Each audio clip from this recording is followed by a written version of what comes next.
Brad, I got to tell you one of the most amazing stories from my marriage. Are you ready for? And this is the most on-brand. I'm always here for those stories. Yeah. This is the most on-brand story I've ever told you. I think probably because it involves cake and Dave Kellett. There's two things that go hand in hand. So I marry my beautiful wife. Luckily, it was 18 years ago yesterday. I married my beautiful wife, and as you do, apparently. There was a chunk of the cake left over. The top section of a 3-tiered cake was set aside to save, right? And so they I don't know what they did. They saran wrapped it or tinfoiled it. They tinfoiled it. And by the time we got back from our honeymoon, it was sitting in the freezer, right? Yeah. And so we're living in our little 1-bedroom tiny studio apartment in Los Angeles. And anytime she's working late at work or I come home from a jog or something, I'm like, ooh, look at that wedding cake up in the freezer. And I got a little fork out and I would have a bite of it, right? And I have another bite and that kind of thing. And slowly, over the course of the year, I've eaten the entire top of the wedding cake, right? There's maybe a third of a fist left of cake. That's all that's left of this once 12 to 15-inch cake topper, right, from our wedding. Yeah. And then a year rolls around. It's our 1-year anniversary, and she goes, "Oh, hooray! Now we can do the tradition where we get out the cake and we eat it." And I go, "Wait, what? What tradition?" No. And she goes, "That's why we save the top of the cake. You eat it at the 1-year mark." And I go, "Oh, don't look in the freezer." And she's like, "What happened? Who ate this cake?" And I was like, "I did slowly over the course of a whole year. It was amazing." Because, anytime you don't have Oreos in the house or you're like, I'd love some ice cream. Oh, we're out of ice cream. Yeah, well, I'll just eat the wedding cake. I'll eat some of that wedding cake. That's fine. One bite of wedding cake. No one's going to miss it. Right. And it's frozen wedding cake. You're thinking like, well, I'm not stealing from anyone. It's my own wedding cake. This is fine. And oh boy, did I get into the thick of it by eating that cake over there. And she's like, no, I was saving it for the tradition. Didn't it even cross your mind to tell her that you'll go get it and then go and get like a replacement wedding cake? No, well, A, no, it didn't even occur to me. And B, it would have occurred to me. How do you even going about ordering someone making a match to just the top of your wedding cake? Like, how would I go into a baker? Hey, so listen, I'm bad at self-control, and I need to order an entire top of a wedding cake. All of a sudden find yourself in a sitcom premise. Yeah. Oh, my God. It was absolutely a sitcom premise. Like, listen, I got maybe $50 on me. Can you make just the top of a wedding cake that looks like this photo from this picture of this wedding? They're all the same. They got the cake. They got white icing. It's kind of flowery and stuff. They got the plastic people up top. It's, what more do you need? Would she have really noticed if you put a different one up there? Anyway, I like to think that I trained my... I like to think that I trained my wife for everything she could expect from me in the next 18 years of marriage, which is like, if you leave sugar around the house, I'm going to eat it. So just FYI, that candy that you got for the kids that you thought you had hidden from me, I found it when I was doing laundry, and I'm going to eat it. That's the problem. And now I'm eating all these Snickers. It's November 1st. Where's the Halloween candy? Don't ask. Don't ask. Dad had some issues, and he ate some of that candy. Anyway, very on-brand story for Dave Kellett. And on that note, my friends, I'm going to say hello, everybody, and welcome to Comic Lab, the show about making comics. And making a living from comics. I'm Brad Guigar, editor of webcomics.com and cartoonist of Evil Inc. And I'm his cake-eating friend, Dave Kellett, cartoonist of Drive and Sheldon and co-director of Stripped. And this week's hour of comics advice is made possible by your support at patreon.com/comiclab. And Dave, let's talk comics. And actually, let's ask a question about comics. There's something that's troubling me, and I've been meaning to ask you for weeks now. Okay. And you're actually the only person I can ask this without feeling weird. Okay. All right. Is this the kind of thing where I need to face you and hold your hands while you look into my eyes and ask the question? You kind of do. Okay. It's really troubling me. So I've been on Instagram, and as you know, I've got a love-hate relationship with Instagram. But something happens on Instagram that has me flummoxed, and I sincerely don't understand it. Okay. Why do people tag me in their Instagram posts? And what I mean is, when they tag me in a post, I get a message that says, so-and-so has posted a picture of Brad Guigar. And then I go over and look, and it's like an announcement for their Kickstarter, or it's for their a comic that has nothing to do with me. It's just their comic, but they tagged me. Why are they saying that that's a picture of me? Okay, well, first of all, as I'm sitting here facing you, holding your hands, I'm going to remind you, Grandpa, to turn on your hearing aid. This is going to be, I need to talk to you and I don't want to yell. So I'm being totally serious. This thing happens to me and I get ready to block people because I get so angry about it. So, okay, the short version is my spidey sense is that this is someone who's trying to bring your attention to whatever their project or comic or thing is, and they think by tagging you, you're going to go over and look at it and go, oh, this is great, I should share this myself, and somehow it's going to make their way into it. What they're doing, and they're probably young, what they're really doing is just annoying Brad Geiger because Instagram does not have a great way of sharing, and so sometimes tagging people into something either in the post itself or in the comments is the only way to bring their attention to it. But if they are doing it willy-nilly or if they are doing it to bring Brad Geiger's eyes to their project, that's annoying. Let them know that they can stop tagging you because this is not 1998 and you don't do things like that. And I think that'll be that. So that's my next question. This isn't something that I should be doing. Oh, no, I wouldn't do it if I were you. Listen, unless you can do this kind of thing, you see a comic that you're like, oh my God, you know who would appreciate that? Dave Kellett. And you don't want to like text me. So you can just tag me in the comics and just say, Dave Kellett, you gotta read this comic. And I'll know to go look over it. Now, I've seen that before. Yeah, and that's more of a friendly sharing thing. Whereas it sounds like the thing that you're describing is someone who's basically spamming you, trying to get you to promote their work or piece. Yeah. Is it the same cartoonist or is it like multiple people are doing this? This has happened. There's one person that does it about like every other month for many months now.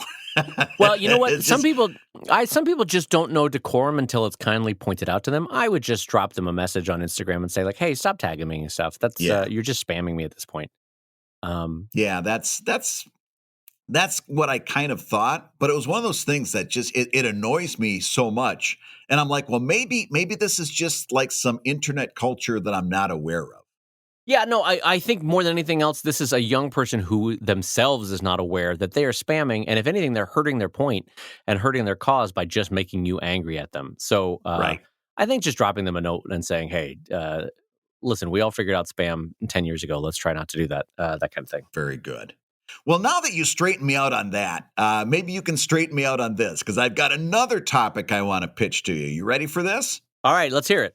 All right. So here's the thing. I've been seeing this come up in the last couple of months, not only in my own world, my old comics, but I see some people talking about this on social media. They're talking about it on webcomics.com. And I wanted to see what you thought about it, because I've got some real definite thoughts on it. So here it is. So you've got your Patreon going, you're doing fine, you're doing whatever. And then somebody comes up and says, oh, hey, I don't want to support you on Patreon. Would you start an account at this other place, XYZ? Whether it's Ko-Fi or whether they want you to start a PayPal or whatever, right? And there's been a number of upstarts based on Patreon's success. The question is, do you do it? Do I diversify or do I duplicate my efforts on another platform? Right? Yeah. And so I think this is a great question. This is also a question that can be applied to Kickstarter. Do you, at the same time you're kickstarting a book, do you also do it on Indiegogo or do you also do it on GoFundMe? Right. And I think, Brad, that you will join me wholeheartedly in saying, no, the better way to go is to focus your efforts on the industry leader, whatever that may be. And in this case, it's Patreon for distributed returning crowdfunding and it's Kickstarter for single-use crowdfunding.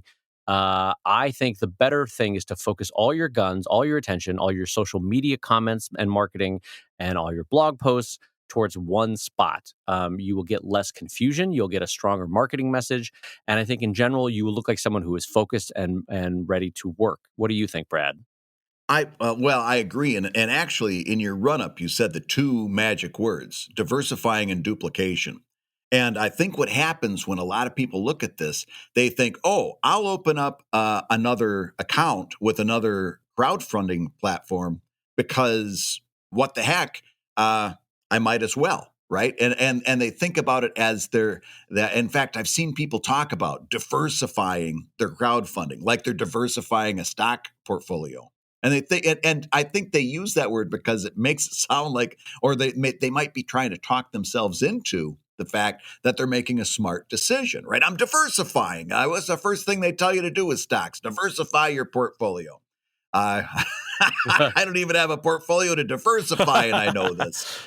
But you're not diversifying. You're really not.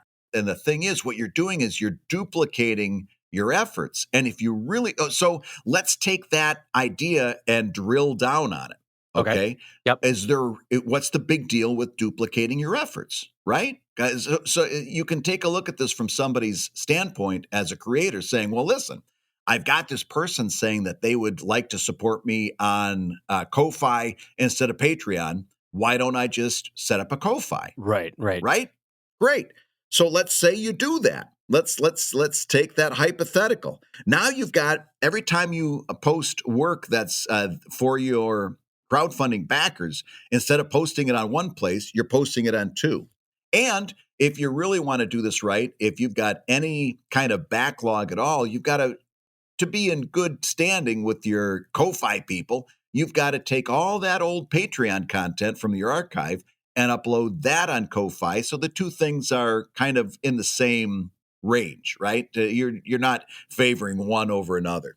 But even if you don't do that, every time going forward, you're posting in two different places. And that's going to add up. But it's just a couple minutes here, a couple minutes there. Big deal, right? Well, now when anybody asks a question, you've got twice as many questions that you got to answer. You got a person that doesn't quite understand Patreon. You've got to walk them through it. Now you've got a person that doesn't understand Ko-Fi. You've got to walk them through certain things. You've got twice as many questions coming in. You've got twice as many places you've got to engage readers. You've got to comment here. You've got to comment there. You've got to constantly be looking in both places or responding to notifications in both places. Now it comes time at the end of the month to fulfill rewards. You got to go fulfill rewards over here, and you got to go fulfill rewards over there. And all of this duplication of effort of minutes here, minutes there, minutes here is going to turn into hours. And those are hours that you should be working on comics. So should you add another crowdfunding platform? For me personally, it's no. I don't see the reason. Now, let's say I've got a problem with Patreon for whatever reason. I don't like Patreon. Boo, Patreon. Starting up another crowdfunding platform, if you are assured that you're going to do as well on that platform that you would have done on Patreon. And let's face it, Patreon is kind of the 800-pound gorilla in this regard. They've got the market share. They've got a whole lot of audience wrapped up. You've got a whole lot of people who already have Patreon accounts that are going to think nothing of just adding you because they're already subscribed or they're already exactly. They're like Facebook network effect 8 years ago. Like once you have a critical mass, it's so much easier to work on that platform. Yeah, keep going. In other words, if you've got somebody who's thinking about supporting you, they don't have to say, "Oh, if I do that, then I've got to sign up and put my credit card number into a whole nother platform." Absolutely. I'm already signed up on Patreon. So, but okay. If you want to go to another place that's not Patreon, that's your choice. And you have the freedom to make that choice. And you have the freedom to deal with the consequences of making that choice. If that's a good choice for you, fantastic. If you suffer negative consequences because of all the things that we just mentioned, well, then that's part of it too. But you get to make that choice. And you get to put all of your energy behind that choice, and that's perfectly fine. I'm not saying that you should be on Patreon. I'm not saying you got to be on Patreon. That's completely up to you. What I am saying, however, is that if you start to, what happens, and Dave, you'll recognize this immediately. So let's say you're on Patreon, and somebody says, "I'd rather support you on Ko-Fi." Great. So you make the announcement to your readers. "Hey, everybody, if you don't want to support me on Patreon, now there's a second place that you can support me on, and it's called Ko-Fi, and here's where it is." And the first comment you're going to get from a reader, and that comment is, Oh, wait, does I don't like Ko-Fi or Patreon. Yeah. I'd rather you set up a PayPal button. And Yeah. now you got a deal. Now you've already shown a willingness to start a second crowdfunding platform. Now you got somebody, and as soon as he brings it up, somebody else is going to say, oh, yeah, I'd rather buymeacoffee.com and this one.com and that one.com. Now, how do you tell those other people no when you've already showed a willingness to open up this whole nother crowdfunding platform? Yeah. And I think even behind all of that, when Brad makes that social media announcement, here's what else is going to happen. You're going to get a bunch of confused people going, wait, so does this mean you're not on Patreon anymore? Oh, yeah. You're going to get that. And so really what you're going to do, and this was one of my earlier points, is that you're just marketing-wise, you're going to muddy the waters. And you can't assume that people are on top of your business as much as you are. So you've got to make it clear, and driving all the traffic from Instagram, from Facebook, from Twitter, from your site, from your blog, from your Tumblr, all to one location where you can gather funds is so much easier than saying, okay, all you people at all these different social media places, you can back me on Ko-Fi, buy me a coffee, Patreon, bippity, boppity, Bitcoin, PayPal, whatever. and they're going, well, wait, what? It also a little bit sounds like crazy talk. It's like when someone, I don't know, Brad, if you ever look at the ever-growing list of Bitcoin competitors where you're like, who is using it? What is this nonsense? And it starts to sound a little bit like madness, and there's 4 crazy guys in a room that are only using that Bitcoin alternative. And anyway, I think you want to focus to Brad's point, it's both stronger from a network effect, it's stronger from a marketing perspective, it's stronger from a communication point. So keep your efforts focused on whatever the 800-pound gorilla is in that fundraising sphere. And then if you don't like the 800-pound gorilla, just keep it with one. So if you don't like Patreon, go with Ko-Fi, even though the name Ko-Fi sounds like a credit union for corn farmers from 2001. I never understood Ko-Fi. Was that supposed to be kind of like Wi-Fi? What does the KO stand for? I think it's supposed to be like co-financing, like we're doing this together. Cooperative financing. Oh, my goodness. But of course, they have to use a K because spelling things properly is passé. Yeah, because it's the internet. Wow. But honest to God, it just sounds like a weird credit union. Hi, thanks for coming into Ko-Fi. Are you part of the teachers union? Okay, you can sign right up. Okay, welcome to Ko-Fi. Ding, ding. As you walk in. Anyway. Oh my gosh, she's got a bell too? Just on the door. Ding, ding, as you walk in. Hi, welcome to Ko-Fi. It's just the 5 of us. We're the teachers union, banking, credit union. But it's just a shitty name. It's not a great name. I'm not a fan of it. All right, well, let's move on. I think we put that one to bed, don't you think, for today? Although I do like the fact that you add a third D, because I talked about diversifying and duplicated, and then you added diluting, where you're diluting your social media message. And now we've got the 3 Ds of crowdfunding decision-making, and I love that kind of stuff. So, Brad loves a trio. He loves him a Yes. trio. We got the 3 Cs and the 3 Ds. I love trios and initials. We got the 3 Cs of social media, the 3 Ds of crowdfunding decisions. This is great. Now we move on to E. All right, let's see if we can figure out an E. All right, so here's our next question, Brad. This comes from Patreon backer Chris Halbuck, and you know Chris from Maximumble and Minimumble. He said, yes. Dave and Brad, in a previous episode, you talked about the dangers of success at all costs. What are your thoughts on the opposite problem of cartoonists waiting for success to come find them? I know some cartoonists that do good work, but don't want to do anything past posting the comic. They don't want a Patreon or a merch store or even that federal credit union for corn farmers called Ko-Fi. Yeah, that's not his words, that's me. But they lament still having to work a day job and are frustrated that success hasn't been magically bestowed upon them yet.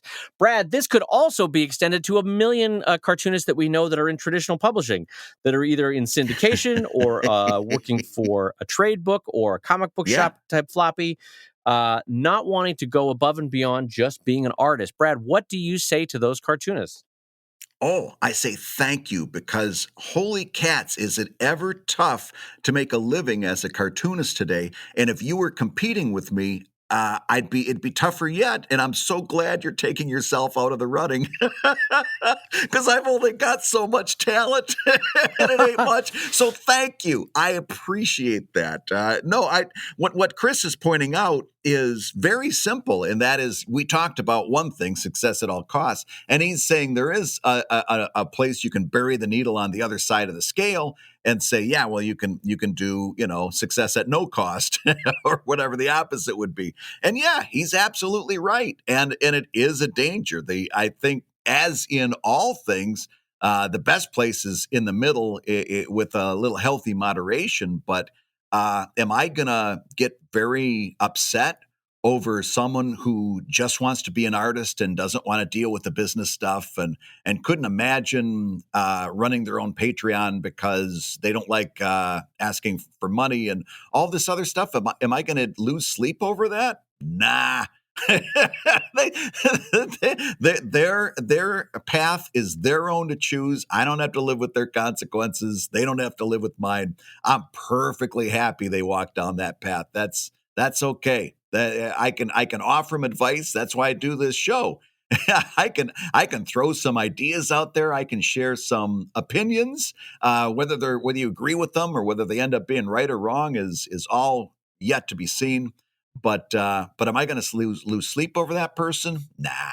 That's you walk your path. Okay, well, I in broad strokes, I agree with you, but here's where the piss and vinegar gets built up in me a little bit. I do get angry with those cartoonists, and I think a little part of you gets angry with them too, because they have the chops. They are cartoonists of on par excellence. Their writing is great. Their art is great. They have what it takes to make it.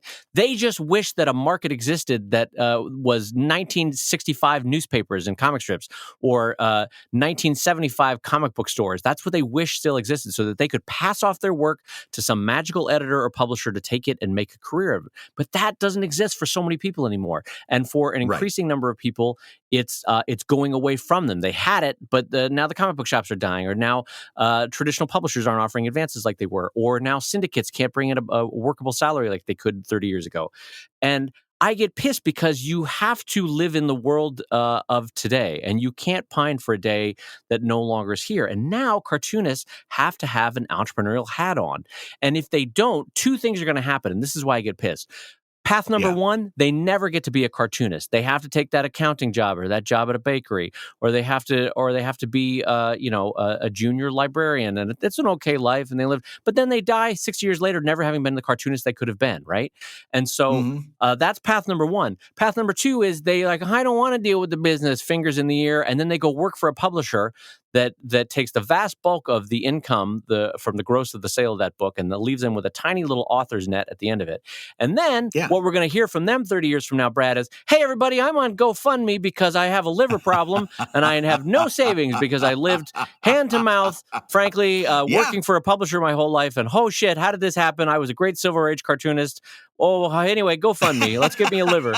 And I get pissed because the answer is to be an entrepreneurial cartoonist and to take control of your own business and to own it and to run it. And I think, Brad, secretly you feel that way too. And you get angry with these cartoonists. Oh, well, listen, you know me. I get angry at the drop of a hat. But listen, there's one thing that doing webcomics.com for almost 10 years now has done for me, and that is I've kind of adopted a little bit of a Zen attitude to rein those feelings in, and that is kind of like I said in my part of the speech there is I can offer opinions. I can offer advice. That's why I do webcomics.com. That's why I did the Webcomics Handbook. That's why I do Comic Lab. I think it's important. That's why I teach in art schools. I think it's important to put this information out there. But when it comes down to twisting somebody's arm and making them listen to me, as much as I want to, I have to remind myself, and this happens on social media when I see pushback to ideas that I'm putting out there. I have to remind myself that you can lead a horse to water, but you can't make them drink, and that's okay. You got it. At some point, you've got to say that's okay. Yeah. No, listen, I'm sighing audibly because you are calming me down and reminding me that we as fellow artists can't want success for their career more than they want it. Right. Yeah, you're right. Now, what has happened that we've changed roles? Usually this is you talking me off the ledge. What's happening that I'm, Dave, when you're in a situation when you say, Brad was the calm one today, you know that something's wrong. No, listen, Brad, you're like a soothing balm that I just want to rub on my skin. You're like I'm like a soothing bomb. No, it is funny how we change roles sometimes, but I just feel like, in a way, it's kind of like with our kids that we know that they are going to have to learn how to code.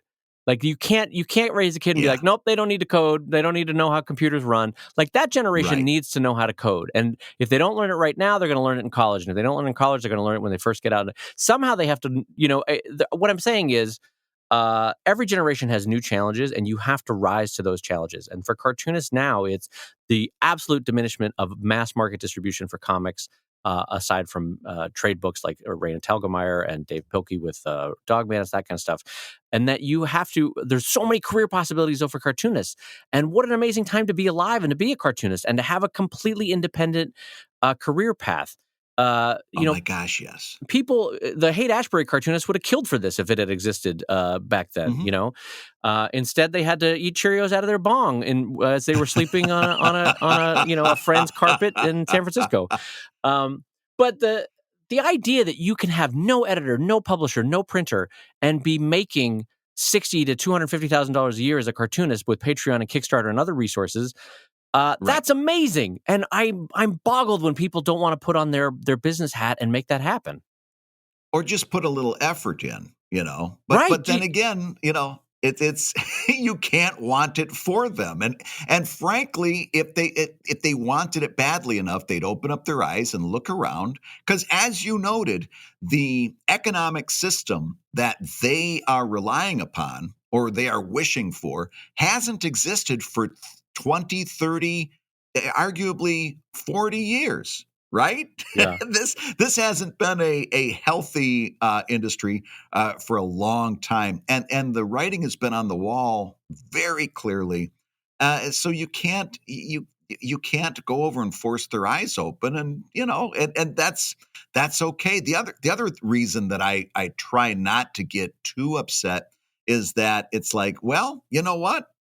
I've offered a different way to do it. They insist on walking this path. Let's watch what they do. Maybe they do something that I can learn from. Maybe they're walking a different path and they stumble upon something, or they discover something, or they innovate something that is worth copying.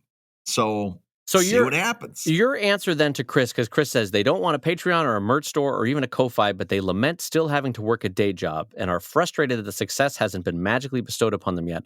So your answer to that is there's only so much you can do as a fellow artist? Is that all you can do is provide the tool? You know what? That's exactly what my answer is. Okay. Listen, I'm not arguing with you. I think that's a fair response. I think my hackles can be raised all I want, but it is not going to change their path. All we can do as fellow artists is open the door. Other people have to walk through it, right? Yeah. And let's face it. I mean, not to pat us on the back too much, but not for nothing. There's very few people that have done as much for sharing and spreading information on this topic as you and I. The only other person that comes to mind immediately is Spike Trotman, who does an amazing amount of information dissemination on social media and podcasts and stuff. But after that, the list kind of tends to drop down a little bit. I right? love this egotistical. You can feel confident that you've done your part. Yeah, no, we definitely have. I appreciate this egotistical moment though of well, you've been listening to Brad and Dave tell you how great Brad and Dave are. Yes, it's that game that everybody loves, Brad and Dave, among the most humanitarian cartoonists out there. Brad, tell everybody what they've won.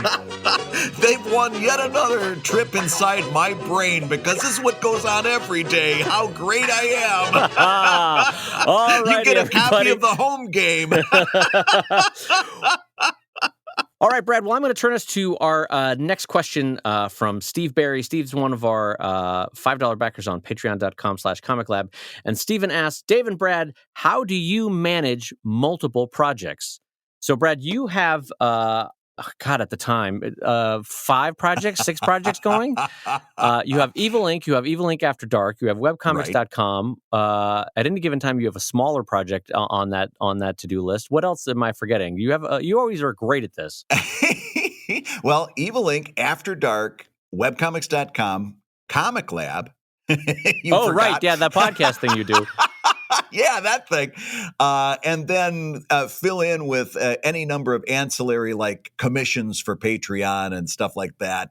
So you'd put in Courting Disaster and Cape Carnival, which is kind of like my own version of Tales from the Con that I continued on Patreon and stuff like that. Just a bunch of fill-in stuff that fills in all the cracks.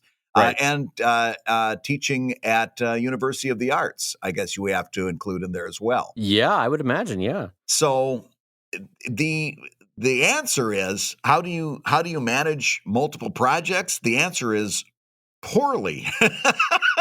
It gets really confusing. In fact, it's one of the few places that I get a little friction from my Patreon backers because some of them have written me and said, and to be fair, this is only one, but you know how it is when you hear from that one, you assume that they You immediately stand blow it out to for being a 10,000 group. people have emailed me. Yeah. Exactly. But I've heard from one person that would really want me to live stream at the same time every week, the same day every week, at a schedule. Like if it's Tuesday at 11, I'm doing a live stream. And I'm like, I can't do that. My life really doesn't work that way. Uh, I wish I could I wish I could give you some better advice than what I'm about to tell you. I can tell you that I fall into patterns based on deadlines and necessity. In other words, if I don't have the Evil Inc. comic done by Friday, I'll be working on it over the weekend so that I can hand it off to Alex by Sunday night and give her time to color it so that it can be posted on Tuesday. I can tell you I'm working on and this usually happens. I'm working on the Thursday, which is the second half of that page, tonight after I get done working on Comic Lab. I work on Comic Lab every Tuesday. I do teaching classes every Monday. So there's certain things that you schedule because you got to schedule them there, right? There's certain things Right. that you got to do that stuff.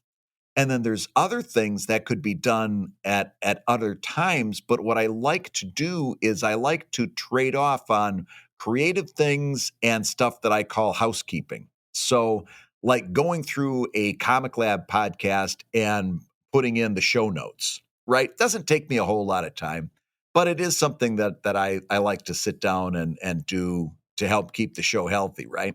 That's not particularly creative. But if I do that at a certain point during the day, in the middle of a couple of creative things, then I can kind of let my brain rest a little bit and I can go, Right. okay, now I'm doing really creative. Now I'm being more analytical. And I can go switch back and forth between those two speeds. And that tends to help me out an awful lot because sometimes when you're just doing only analytical over and over, it gets a little bit tiring. And also the same ways, if you're going full bore on the creative side, at some point you do have to give yourself a break from that because you're going to need to take a couple seconds and shift gears. What do you think about that? No, this is a great question because I happen to be reading at this point a book from Cal Newport called Deep Work. Are you familiar with this book, Brad? No. It talks about how, in an increasingly distracted world digitally, how both creative people and administrators and CEOs and all sorts of people tend to do more shallow work, increasingly large amount of shallow work, and not do the deep work that requires 1 hour, 2 hours, 8 hours of pure concentration. Oh, And yeah. so the book is talking about how to rebalance your life, how to not let Twitter or email or tiny little administrative digital things distract you from the deep work. And so this is a great one because like you, I struggle with balancing multiple projects. So like Brad, I have Sheldon, which is an all ages comic strip. I have Drive, which is a kind of teen and up long form sci-fi story. I still have administrative work from Stripped, which is a documentary film I made 4 years ago, but which I still have to schedule screenings for around the country and around the world, or sometimes do problem solving for digital sales or this or that. I have a Kickstarter for my next popular culture book that I'm going to be doing in the next couple of weeks. I have a Kickstarter for my Anatomy of Author books, which I'll be kickstarting in the fall, but I'm doing early planning on right now. And then there's all the just administrative stuff that goes with being a cartoonist and running a corporation, all that stuff. Stuff with Beth as an employee. I have to deal with her payroll every once in a while and that kind of thing. Anyway, long story short is there's a lot of stuff on the fire, and the thing that got Brad and I into cartooning is to do the actual cartooning, and the balance is to not let all those little tiny annoying administrative digital tasks take away from the cartooning, and it's a constant struggle. And I will just admit publicly that I probably fail more often than I succeed in juggling the deep work with the shallow work. And I also sometimes have problems with honoring every project with the time that it deserves in that moment. So sometimes I will be honoring Sheldon and cranking on Sheldon, but in the meantime, Drive is wallowing, and or Stripped is wallowing, or a Kickstarter is wallowing. And so what I try to do is, for whatever the day's work, usually on Mondays, Beth and I come into the studio and we talk about all the things. We take a half an hour and we jot down on a notepad all the things we want to have accomplished by the time that it's Friday at 5 p.m., right? And Mhm. so she and I both put in about a 40-hour week. She has a steady, 9 to 5, whereas my hours get weirder. Like you, Brad, I tend to work at weird hours if I have to fill it in and that kind of Yeah. thing. But anyway, we talked on a Monday, and I really try by the end of the week to have everything on that list done. But I try to honor where my passion and energy is feeling for that day. So if I'm drawing a drive and I'm saying, I'm not really enjoying this, I'm going to switch over to Sheldon, and then I get to work with pen and ink. And that's fun for me that day. And I'll do one or two of those. Or sometimes I'll be like, you know what?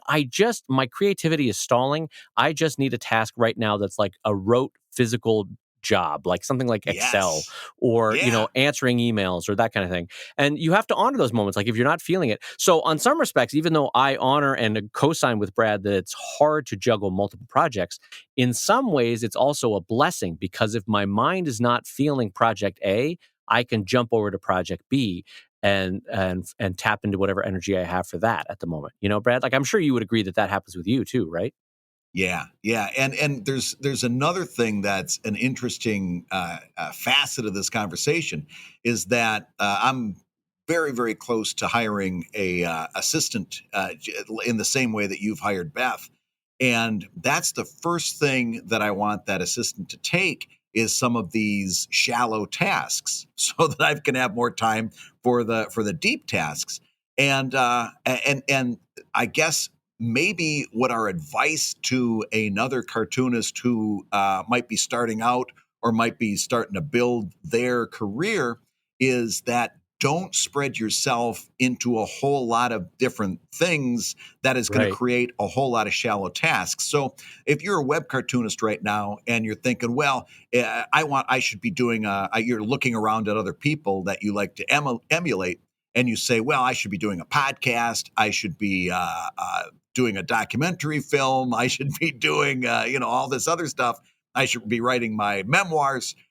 Maybe keep yourself focused on a smaller number of things so that you don't go so wide with your interests that you create all these small tasks. 'Cause every new thing that you add is going to add shallow tasks. Oh boy, is that So true? Yeah. the takeaway from this is to try to keep yourself focused and only add a new thing when you're ready to take on all the shallow tasks that come along with that, right? Yeah. And so maybe this person, it'd also be helpful to ask a question that they maybe implied but didn't answer, or didn't ask outright, which is, Brad, how do you manage multiple projects purely from a creative standpoint? Like you've got Evil Inc., you've got Not Suitable for Work, you've got the other smaller comics that you do from time to time on Patreon. But how do you manage those creatively? Let's not talk about it from a time management standpoint, but like when Oh, you get that's a joke or an inspiration, or you're out in public and you think of a funny idea, how do you know which one to apply it to? How do you know which one to give writing time to? How do you know which one to draw that day? How do you do it creatively? you listen to your body. And here's what I'm gonna This sounds like trying to teach a kindergartner when to know when to pee. This is amazing. When you get that uh-oh feeling, start heading for the restroom. Cartooning is a lot like wetting your pants, and here's what we're trying to... No, so here's the thing. We always say, we always take this attitude straight from Charles Schulz that writer's block is for amateurs. And that's all well and good, but it also belies a reality of what we're doing. And that is we have to make creativity happen. We have to sit down and make it happen. So I will absolutely have times when, all right now it's time to write down or to sit down and write Evil Inc. Even though I might not have anything ready to go, I'm going to try to make that happen. Right. Same thing for After Dark. Same thing for any of those places where you're trying to create. And that is, you got to space those out and make sure that there's not a whole lot of overlap, because if your body is in a certain way, and I don't know the right word for it, but you'll understand when I come around to it. If you're in that space where you have to make creativity happen, then you've got to concentrate on one thing and really drill down on that and focus and pay attention to that one thing. And then you've got to let yourself recover from that and go find something else to do, like maybe penciling or maybe answering emails or something like that. That's one state that I find myself in. Now, here's the other state. Sometimes, and this happens an awful lot on like a weekend morning, Saturday or Sunday, I'm the first one awake. I go downstairs, brew a pot of coffee. We always usually have those cinnamon rolls, the Pillsbury cinnamon rolls. You take out a little canister. I put some cinnamon rolls in so that they're nice and hot when the kids wake up and stuff. And I've got the whole first floor to myself. Everybody else is asleep. And I'll usually take my sketchbook down, and every once in a while, everything is just flowing. It's like, and it's a little bit like being kind of manic, all of a sudden, everything is funny, everything makes sense, everything is leading to other thoughts. And you just realize your brain is very fertile right now, and you don't know why it happened that way. You're just happy that it's here again. Right. If you knew how to flip that switch, you'd be flipping it all the time. But I don't know why it's like that. I'm just happy it's here. And then you open up your sketchbook and you write down as many things as you can while your brain is in that mode. So you might pop open the next phase of the Evil Inc. storyline, and then that might get, as you're writing that might give you some ideas for Cape Carnival, where you're doing superhero type jokes. That might give you some ideas for some of the inappropriate parts of those, lead you right into courting disaster. I can use that in courting disaster. Now you're writing courting disaster stuff. And that stuff leads you right into Evil Inc. After Dark. And now you've come up with a great idea for a storyline for that. And you write until your hand is exhausted. And then you go reward yourself with a couple of cinnamon rolls and a nice cup of coffee. And then when you try to come back to it, you realize that it's over, and you're going to have to wait for that moment to come again. And who knows when it's going to come. But until that happens, you can always make creativity happen. But boy, that was fun while it lasted. Yeah, I think that puts a good button on that one, Brad. I think it's in some respects it's both a grace to have two projects that you can work on, two or more, because you can switch around. But it's also, like you said, it's a balancing act, and you have to be very careful of all the administrative and shallow tasks that are added on when you take on a new project. But if, like Brad said to all the kindergartners out there, if you listen to your body and listen to your own scheduling, you'll know when it's right. And sometimes even when the scheduling is against you, like with Drive, I was doing Sheldon 7 days a week at that point, and frankly didn't have time to do a new strip. But I knew I needed a new project. You know what I mean, Brad? I knew I needed a new outlet for my creativity. And so I let myself have that. And sometimes you have to roll the dice. And will it always succeed? No. And will there be times where you have to pull back on this project or that? Yes, absolutely. But if you're careful and cautious and plan well, I think it's okay to launch that second or third project and go from there. Yep. The main thing is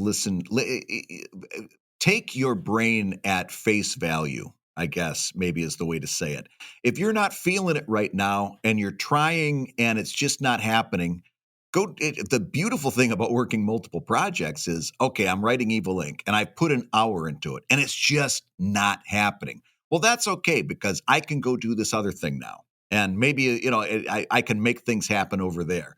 And you can kind of respond to your own mental well-being's needs at that point. You don't Right. have to say, "Well, I've got to write Evil Inc. right now. That's the only thing I could possibly be doing." Nah, you could be doing this other thing. You can you could be doing any kind of things, maybe spruce up your Patreon icons, whatever, that gets your mind off it for a little bit. And then when you come back to it, 9 chances out of 10, you got stuff in your mental bank ready to go. And I think here's another little time before I it's a button on my button, but here we go. I think if a second or if multiple projects give you more joy than they give you anxiety, then you're doing fine. You'll figure it out. Yeah. But if the thought of a new project or the existence of a current second project is giving you more anxiety or sadness than it's giving you joy, then it's time to bail out on that second project idea. Yeah. Let your joy be a guide. And I think that's a version of what Brad was saying in terms of listening to your brain. If your passion and your joy is, no, I want to do both of these, that's okay. Listen to it and honor it. And if it's not working out, it doesn't work out. But passion and joy and that is a great signal towards your ability to find the time for that project. Yes. All right, so let me ask you, Brad, the last question we have for the day from our Patreon $5 backer over at patreon.com/Comic Lab. This is George Mackay, who asks, hello again, Brad and Dave. My question to you guys is, when giving out digital rewards like art or ebooks, etc., how do you protect your copyright and overall rights? Brad, this is, I think, an easy question for you to answer. How do you protect your copyrights and rights when you're giving out or even selling digital goods, whether it be art or ebooks and the like? Well, I put a copyright notation on it, and that's about as much as I do. I put a copyright notice on it. Most of my ebooks and my e-comics, I put out DRM free, which means that the DRM stands for Digital Rights Management. So basically, I send those out, and I don't do anything to dissuade people from doing something untoward with it, like putting it up someplace else where it can be downloaded. But then again, I don't know that is a huge problem for me. In other words, this is a question that comes up with people all the time, especially people who are just new and starting out in comics, and they're so terrified that someone's going to steal their comic. They're going to steal my idea, and they get very wrapped up in copyright. And I'm here to tell you, I don't know that it's as big of a problem as you imagine it to be. Yeah. So I will put my stuff out. I'll send all my comics out, to Patreon backers, DRM free. I do subscribe, and I do I endorse this heavily. It's called Blasty at blasty.co. And you can put your information into there, and you can upload your e-comic or the information on your e-comic, and they will go out and trowel the internet and find these places where people might be posting that, so that people can download it. And then they file takedown notices, and if I understand the process right, they've actually got something worked out with Google so that if they alert Google to it, Google won't return that page on a keyword search in Google. So it's there, but people aren't going to find it because it won't come up in a search. I kind of want to return folks, though, to your original thought, which is that it tends to be a question from younger cartoonists or starting out cartoonists because they are afraid that their one idea is the true gem and boy, the world is going to steal it. And I think 20 years or so of doing cartooning publicly, like Brad and I have done, you tend to get a more long view, which is, you have to fundamentally trust the people that like your work. And that if something untoward does happen with the digital thing, if you just reach out to them and go, hey, you may not realize this, but that's that you sharing it in this way with other people is detrimental to the comic that you love. And they go, oh gosh, of course, I'm so sorry. Exactly. And then in another ways to look at this is that if someone starts stealing it, the reason why sites like You Think We Would Notice are successful is because fandom can really rally in a way that even the legal system can't, to shame people from stop selling and stop using copyrighted items. And then in Right. general, you have to ask yourself, if you are the sole distributor of your art online, how many people are going to some weird third-party site to get the thing that they know they could buy from you if they're your fan? Right. So, and then in general, know that the rights from point of creation are intrinsically tied to you with copyright. Even if you, for whatever silly reason, hadn't put a copyright notice on there, which you absolutely should, there are sort of three levels of copyright protection. And the first one is just the mere moment of creation from your hand.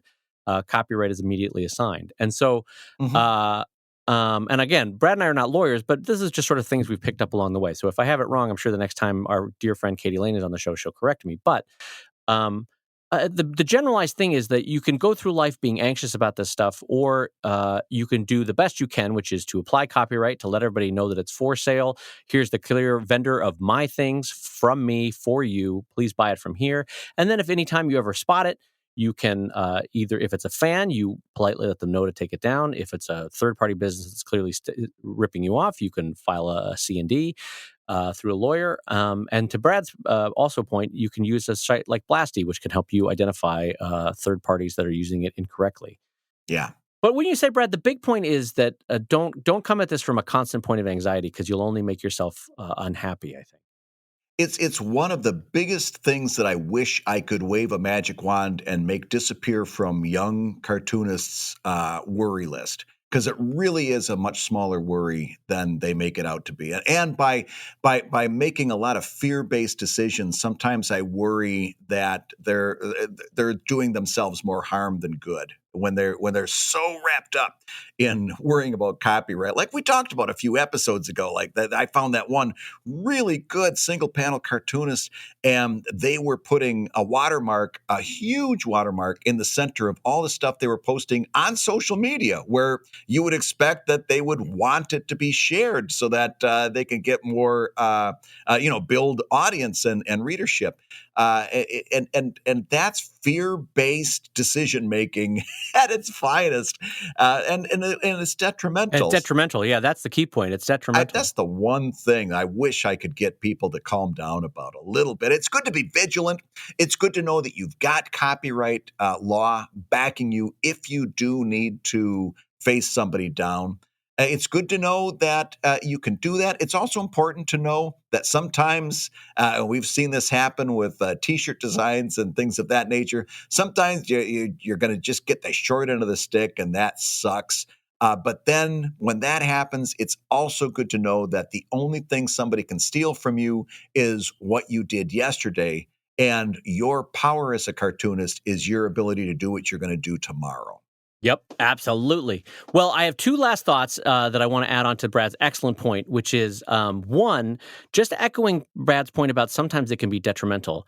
And to your point, Brad, about the person that had both the watermark and the gigantic copyright notice underneath the Yeah. comic, which Yeah. which removes the joy, frankly, from the process of reading a comic. It really does. Another cartoonist that I know, and you perhaps know, Brad, was so concerned that someone was going to take his PDF ebooks and take them to China and print them, that he offered the ebooks at a resolution that was so low that even the screen reading process was uncomfortable and Oh, kind of squinty. God.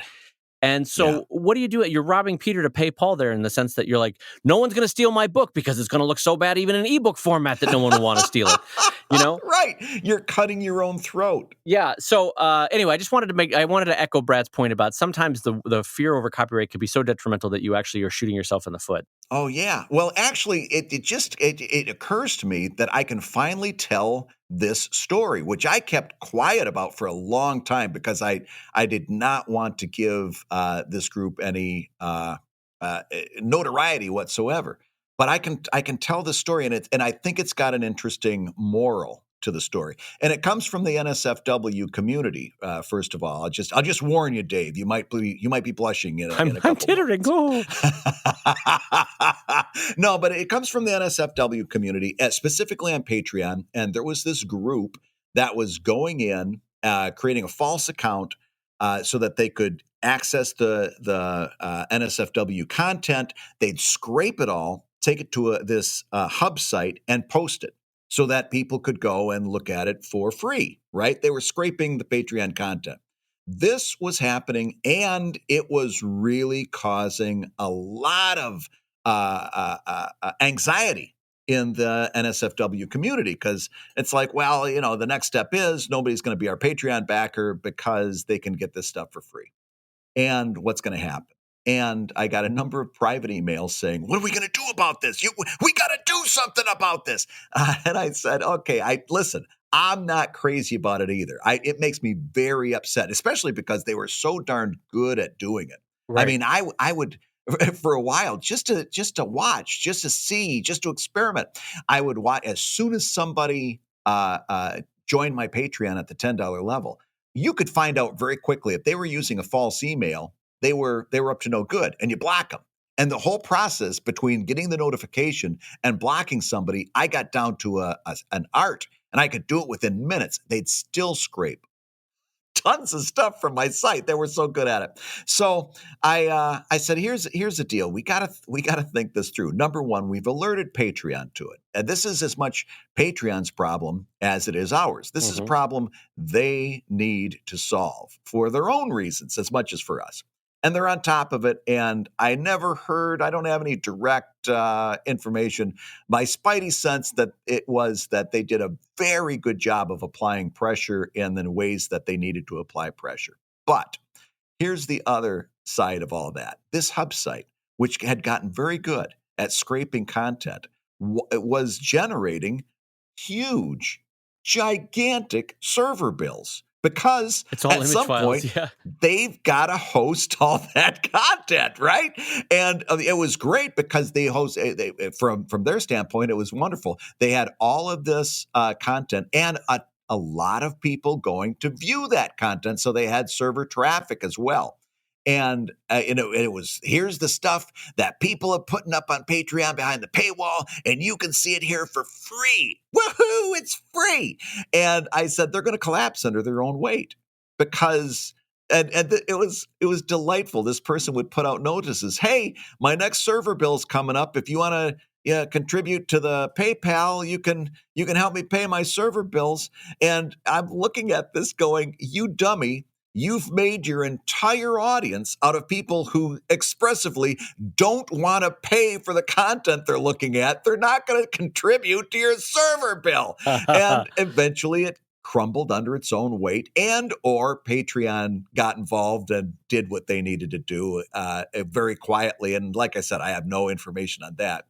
But that's what tends to happen in these situations. It crumbles under its own weight because their audience is made up of people who don't want to pay for the stuff that they're seeing because of whatever reason, entitlement, etc. Our audience is made out of people that want to support us because they like what we're doing. Our audience beats their audience every time. Yep. And that's the takeaway. That's the takeaway. You got to trust in the thing that you've built. And you've built something on things like Patreon and Kickstarter. You've built something with people that get a special glee out of the fact that they're supporting you. Yep. That's a very powerful thing to break. And if you treat your fans right, that's going to be something that's going to be powerful for a long time to come.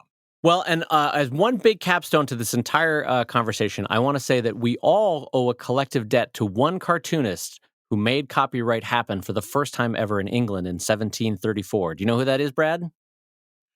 I'm going to say Thomas Nast. Nope. William Hogarth. That's right. The Engraving Act of 1734 was what created copyright in England and then further on in the United States, or the founding states later on. So we all owe a huge debt of gratitude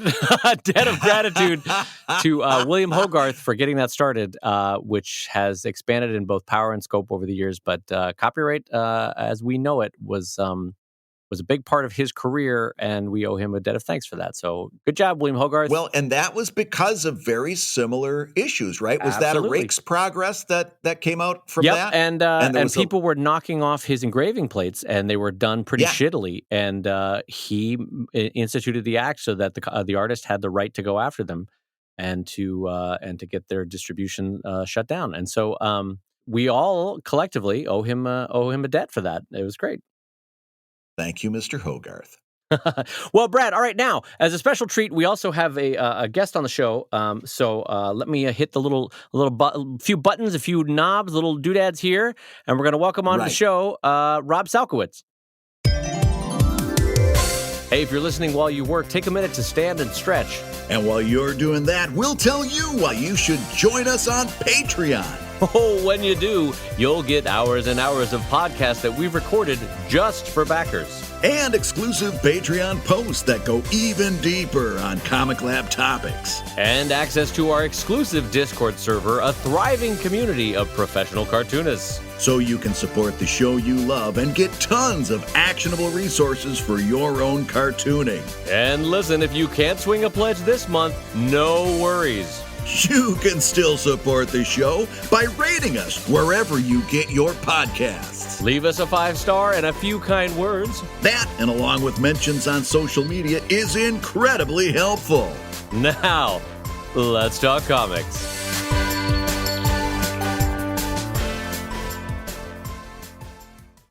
Well, Brad, this is kind of a fun moment. We've got a special guest with us today. Rob Salkowitz is joining us to talk about Kickstarter, about comic book shops, about Patreon, about the changing nature of comics in the digital world. And Rob, thank you very much for coming on the show. We appreciate that. Oh, great to be with you guys. So as a brief introduction for everyone, Rob Salkowitz is an author and journalist focusing on the future of digital media.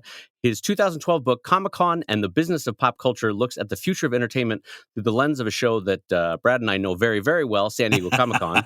Yeah. And you can find Rob's work and links to all of his new and current projects at robsalkowitz.com. That's ROBSALKOWITZ.com. And you can follow along him on Twitter at Rob Salk. At Rob Salk, ROBSALK. And Rob, one of the reasons we wanted to have you on is I was really standing at attention when I saw your article in Forbes. I think it's about 2 weeks back. It's a January 18th piece, and it was titled, "As Comics Direct Market Struggles, a Surprising Publisher Rises." And for me, the thing that particularly caught my eye is the drop in sales volume via Diamond and comic book shops, while at the same time, a massive growth for Kickstarter in the comics category. And I was wondering if you could give us the top line points from that story in Forbes. Sure. So like a lot of people, I've been publicly and professionally worried about the health of the direct market since for the last couple of years, just because two things are happening. There's more comics being published than ever before for different audiences that may or may not even exist. And the conditions for retail in general, but especially for small business retail like comic shops, even if you take away all of the craziness that's unique to the comic market, has been really dreadful. You've got competition from Amazon, you've got rising wages and rising rents in a lot of cities. You've got just a lot of secular forces that are making it hard for anybody's store level retail to be doing very well. Well, so given the way that you had described in the article, the way comic book shops are getting hammered from multiple sides as a business model, and after years of decline, are your spidey senses tingling that maybe we really are reaching a breaking point for the vast majority of comic shops? Yeah, there's a critical mass that if we fall below a certain number, and some people say it's 1,500 shops, and some people say it's 1,200 or something like that, but we're getting awfully close to it. And at that point, if the publishers don't have scale to get their product to market to their readers, then they can't function either, and then the creators don't get paid. And it's like, so if the hose closes up or gets kinked up somewhere, eventually everything backs up, and you're not gonna, it's not gonna make sense to publish these things. Certainly for DC and Marvel and for the companies that own their IP and have other ways to monetize that, that's not as big of a problem. And for the publishers that specialize, exclusively in the trade book side, like Drawn and Quarterly or Fantagraphics or whatever, they don't care about that either. But that's going to be doomsday for Image, IDW, Dark Horse, that tier that isn't big enough to control their fate and isn't in the book trade as significantly and isn't set up to do a model other than periodicals. Right. Well, let me turn now to a more bright note that both Brad and I found really encouraging as Kickstarter users. That Kickstarter from 2017 to 2018 in the comics category is up 25% year over year, and we've seen that both in the numbers itself, but also anecdotally, just how many people from either the Image IDW world or the traditional webcomics world are finding increasing success and increasing reliance for their continuing business model on Kickstarter. For Brad and I, there's only an upside in our career and in careers similar to ours for Kickstarter, in that we get to own and control and speak directly to our audiences, and the vast majority of the net goes into our bank accounts, and so all of that is good. But my follow up thought from comic book shops, I had not thought that the real death knell in comic book shops closing would be IDW and Image and Boom and the mid tier publishers. But do you see them trying to dip a toe into that? I know I've seen Dark Horse do it once, I think, on Kickstarter. Hmm. Have you seen Hmm. Image try it yet with Kickstarter?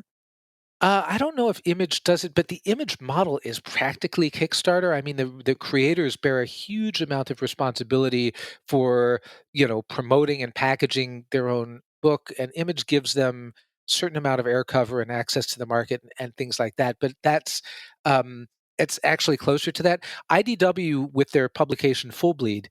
I don't know if you've seen that. It's this really sort of deluxe hardcover. Comes out a few times a year. I was in issue number 2, but it's a really cool thing, and it's like a deluxe book. They do a Kickstarter first, and then they get their threshold number, and then they go to print with it. And that's fine. They for it's a specialty publication, so it's not they're not doing that with Transformers. Right. They're doing it with their with a specialty property. Right, right. Where do your fears fall for those mid tier publishers? And the only reason I keep going back to them is I personally I see a lot of stasis with DC and Marvel, as do I'm sure both of you. But with IDW and especially with Image, you see a tremendous amount of creative energy, risks being taken, new stories that none of us have heard before or seen before. And I personally will be sad to see that falter if the comic book shop model falters. And I'm wondering what your fears would be for those mid tier publishers if we do end up getting to a turning point, a tipping point rather, for comic book shops, and they have to start going with some new model. How do you think they would navigate those new waters? So I'm not sure how they would navigate them, and I think that for this reason that there's a reason to be concerned about it. The problem that they're facing is that they're in a sense a victim of their own success. That everything that you've said about the success of that model, and that you've got Walking Dead and Saga and all of these great books that have come out as a result of this, has drawn a lot of interest from new publishers and stuff like that. So just in the last year or two, you've seen 3 or 4 or 10, I don't know, lots of these aspiring publishers that have the same model. It's like they've got a great roster of talent, of established people that, names that you've heard of, doing cool sounding projects. They've got different form factors, they've got high production values. They're being financed by unseen means of support, let's say. Like there's wealthy people that have always just wanted to be in the comics business that are bankrolling this stuff, Hmm. to see what happens with it. So they're not as dependent on they don't live and die on this month's sales. So they're putting out these books, and if you're a comic store owner, you've got limited shelf space, you've got limited budget, you know that there's a built-in market for DC and Marvel, but you don't know about this other stuff. How do you place those orders when there's no established customer base for, I'm talking about like Aftershock and Ahoy and TKO and Lionforge to a certain degree. Some other companies that have been around, like Humanoids, is now doing a superhero line. Who's buying these books? And so it's kind of crowding out because they're not the market for those comic stores are not bringing in new customers looking for that kind of content. That's cannibalizing the existing consumer base. Right. And I don't know about you, but I don't have an extra, 50 or $60 in my budget every month to try out, wow, that looks interesting. I'll take a flyer on that. I don't think people's discretionary income is growing fast enough to absorb all of that. And I think that, Image certainly, and, also Dark Horse and IDW and some of those Boom have a first mover advantage because they've been in that space for a little bit longer. but it's that one is setting off the alarm bells for me. And I know if you ask retailers, those are going to be the first books that they cut orders on when it's life or death. They're not going to cut, the Hulk or Superman. But aren't we missing a really important player here in this conversation, and that's Amazon.com? I mean, from my personal experience, I get very little through comic shops, but I do get a good degree of traction through Amazon.com. I do a lot of sales there. How come we're not factoring Amazon into this conversation? Are you talking about physical product or digital? Physical. Yeah, I mean, every retailer is worried about Amazon for that reason. Amazon really isn't in the periodicals business, except on the digital side. Like you can't Mm-hmm. you can't be a box customer at Amazon and get Action Comics monthly from them, as far as I know, unless you're getting it through Comixology or Kindle or something. But certainly for the trade books, yeah, I mean, who's the competition? Barnes and Noble. I mean, so they're a major player in the trade side of the business, Mm-hmm. but that's a completely, if you look at the numbers there, it's such a completely different picture. That's where you're serving young readers and manga, and that's where, if your image series can hold out long enough to finish your story arc, you can collect the trade and put it in the trade channel, and then you'll sell through Amazon, or you'll sell through independent bookstores, that sort of thing. So it's kind of a different world. Brad, what you're getting at though is that I guess you're asking, do we really need to save comic book shops? Is that's the core? Yeah, that's kind of what I'm saying. I mean, we talked about this back on Webcomics Weekly, which was a good 10, 12 years ago, where we said, the position this is headed towards is this is going to become your floppies are going to become digitals. And then the digitals will get collected into trades, and you're going to buy those on Amazon. And that's going to be the new comics market. Right? I mean, I guess the question is, how long can you as a creator wait for your paycheck for that to happen? I mean, I have a friend here in Seattle, acclaimed independent comic artist named David Lasky, did a great book a couple of years ago on the Carter family, the country music family. Mm-hmm. He got a contract with Abrams Books, great publisher. He got an advance, him and his collaborator. They worked on the book for like a year and a half, and the advance money ran out, and they weren't done with the book yet. And so you had to like take side jobs and like work at a bakery and like all of this stuff, because there was no monthly income, because he wasn't doing floppy issues that led up to a trade. How many publishers can afford to advance a creative team the amount of money that it actually takes to get this project done, and then deliver that, and then get the kind of numbers on the trade side that you would expect? It's as risky as the periodicals business is. That side of the business is more risk than I think the publishers want to deal with. But that's a conversation that talks about how the publishing system has its own faults. I mean, from Dave and our standpoint, we talked about this a couple episodes ago. From our aspect, it's like, all right, so that book maybe isn't, or that process of going through a publisher and getting an advance, that's also going away and is being replaced by building your own brand, developing your month-to-month income on Patreon, getting that book ready, using Patreon to get you month-to-month on your project. Then when you have enough stuff to collect into a trade, go into Kickstarter, getting your funds there, self-publishing and selling to Amazon. All what you're actually saying is all of this is maybe going away in favor of independent artists doing exactly that, building their brands, doing Patreons for their monthly creations, doing Kickstarter for project-based, and then putting it up on Amazon to sell.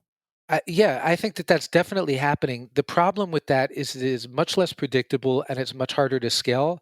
That, yeah, if you're Spike Trotman and you can raise $1 million for your projects and stuff like that, that's fantastic, and that's awesome, and that makes it look like the model works. What I'm seeing is that there's a real ceiling with Kickstarter, that you can get to a certain point where it's sustainable in a sort of artisanal way for you to be doing your projects, connect with your fans, sell your thing, move on to the next thing. If you want to get that beyond a certain point and get your work into into a trade book catalog, or into into Diamond, there Kickstarter doesn't give But you wait, the. wait, wait. Why do I want to do either of those? None of those matter. Getting into a diamond means I get into a comic book shop. We just spent the last 15 minutes talking about how useless that is. Getting into a trade book shop means I'm into Barnes and Noble stores. I don't care about that either. The money is on Amazon. The money is independent. None of those things you said matter. Well, maybe not. I mean, maybe they don't matter to you. To some people, they and also if you have larger ambitions for your intellectual property, like if you want to get picked up in other media, if you want to do merchandising, not everybody does, and that's fine. I mean, that's not, that a lot of people are happy and consider it successful to just be doing their work month after month, and that's great, and more power to them. Then there's another tier that wants to connect with a bigger audience. But Can I tell you? there's a real problem with what you're saying there, is because you say that in order for me to get to the next level, I've got to have my stuff appearing in bookstores and comic shops, after you just got done saying that there's no business to be had there. And I'm telling you from firsthand experience, I'm doing great, and I'm not artisanal. I'm doing just fine, and I'm scaling just fine, and I'm not in Spike Troutman's league by any respect. But there's I don't know where I'm supposed to go to become bigger, because I don't know how it is I become big under the framework that you just described.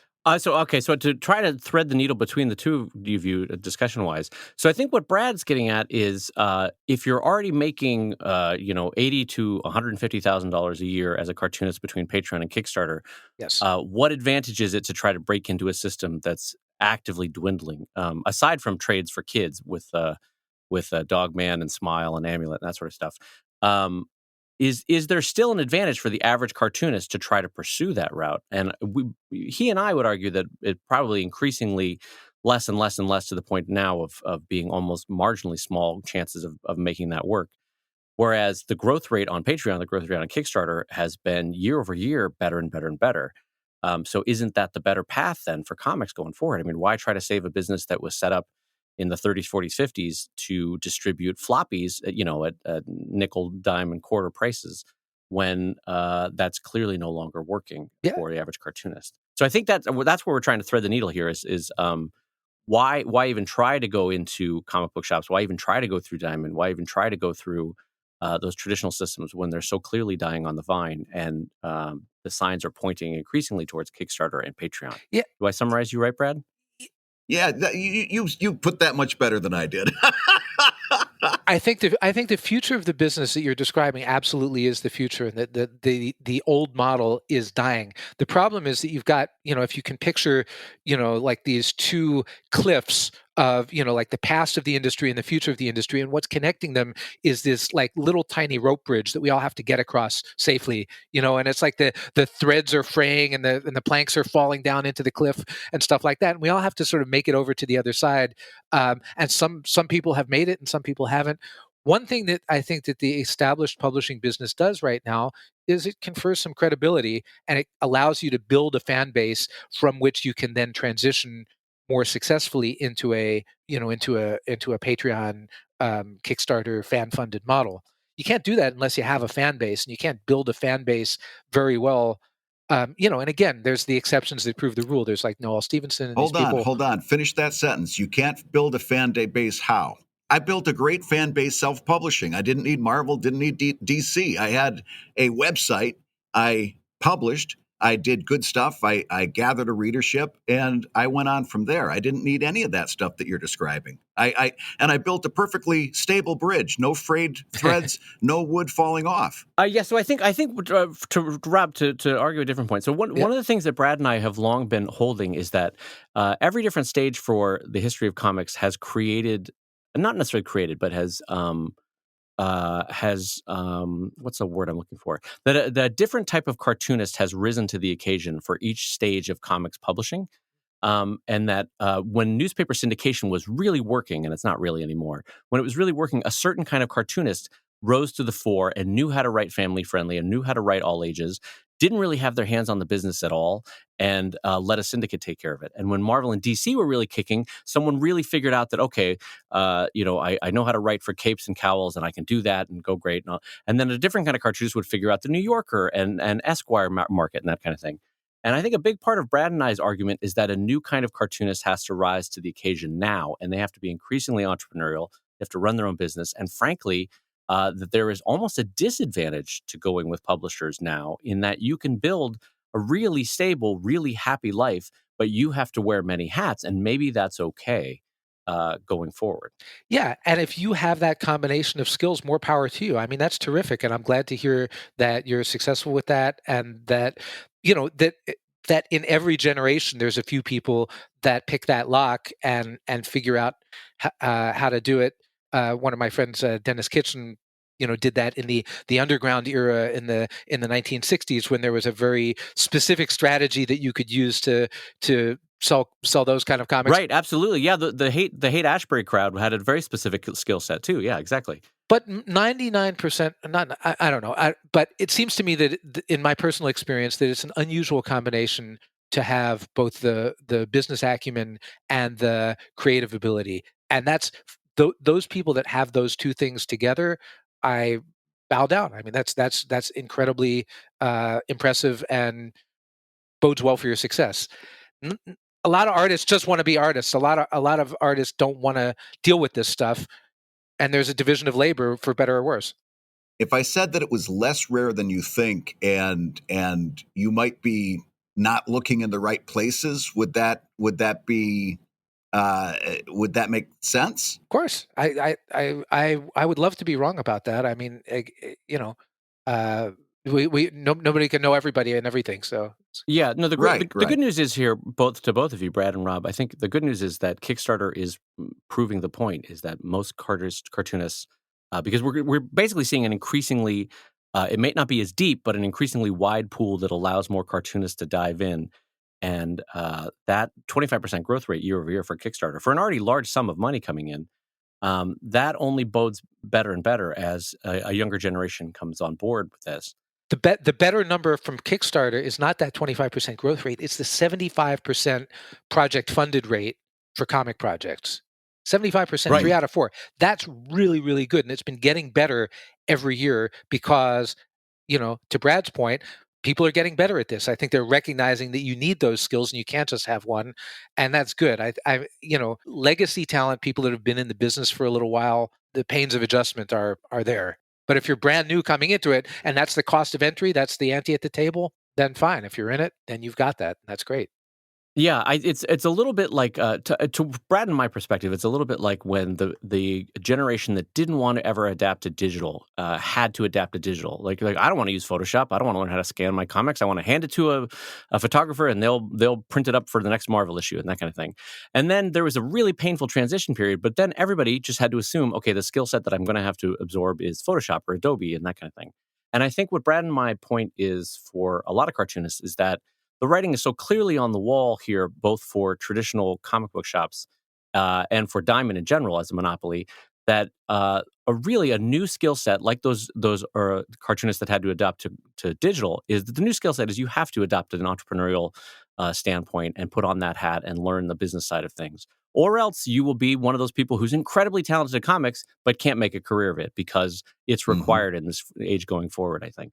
And I'm afraid that is more selective and a higher threshold than it's been in the past. And one of the great things about comics is that it's so accessible and that, basically, all you need is a pencil and paper and you can be a visual storyteller if you have a strong enough idea and creative view, and to layer on a bunch of additional skills that used to be somebody else's problem, used to be, like there are people that are born salespeople that don't have a creative bone in their body. And it's too bad that the new way isn't figuring out a way to incorporate those kind of skills in the same way that the old model did. Right. No, I get what you're saying, because in the way that I'm advocating it, it would be really hard for Bill Watterson to make a career. I get that. But what I'm getting at is it's Brad and I really at the gut level think that it's the intuitive truth that that's what's going to have to happen. And are we going to lose cartoonists that would otherwise be amazing? Absolutely. But I think that this coming, and frankly, it's already here for a lot of people, this coming age of how cartoons and comics are going to get out to people is really going to require cartoonists to say, no, I can't just throw my hands over my ears and say, I don't want to think about business. You have to take control of your business. Anyway, any other last thoughts, Brad, that you wanted to get in before we? I love this topic. This is fantastic, and thank you so much, Rob, for spending some time with us. Yeah, Rob, I really want to thank you for coming in. This was really nice of you. And again, Rob's articles both continuing on Forbes. He's got another great one on Patreon that you should definitely check out. But just a reminder again, for if you want to read more of Rob's current projects and check out his past work. That's at robsalkowitz.com. And then you can catch up with him on Twitter at ROBSALK at Rob Salk. And Rob, thank you again for coming on. We really appreciate it. Oh, my pleasure. Well, all right, Brad, that wraps it for the show this week. And how nice that we were able to switch back to our normal roles there, where you become the hothead. Thank goodness, we've set the world back on its proper axis. All is right again as I'm the calm peacemaker and Brad setting fire to people's houses. And I'm over here having heart palpitations. And on that note, you've been listening to Comic Lab, the show about making GD comics and making a GD living from comics. Your hosts have been the ever-angry Brad Geiger, the editor of webcomics.com and cartoonist of Evil Inc. at evil-comic.com. And the calming, zen-like Dave Kellett, co-director of Stripped and cartoonist of Sheldon at sheldoncomics.com and Drive at drivecomic.com. And the Comic Lab theme song is used with permission from Andy Creighton at theworldrecord.net. And this episode and all episodes was edited by Matt Woodard of Woodsong Productions at www.woodsong.media. Comic Lab is made possible by your support at patreon.com/Comic Lab, so we'll go ahead and say that twice, patreon.com/Comic Lab.